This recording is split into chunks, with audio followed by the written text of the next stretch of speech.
This military report is brought to you by Coleman University. Behind us is Fort Rosecrans, San Diego's first national cemetery, which became a cemetery roughly 160 years ago. And more than 100,000 veterans and family members are buried there. 10 News military reporter Bob Lawrence explains why in a week or so, the cemetery will have to say no to accepting any more veterans.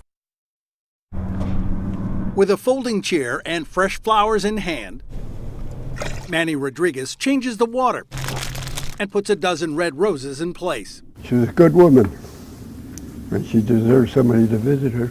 That would be Olive, his wife of more than 40 years.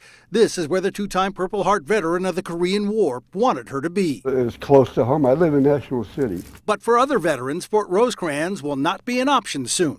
So these top 2 rows are the last remaining niches. Cemetery Director Doug Ledbetter, when these 32 niches are filled, that'll be it. We expect in the next week and a half to 2 weeks to be at capacity, and then all first interments will shift over to Miramar. This addition was done in 2010, but it was always designed to be just a stopgap measure. Miramar opened for cremations in November 2010. Burials followed in April 2011. It has 313 acres compared to 79 at Fort Rosecrans.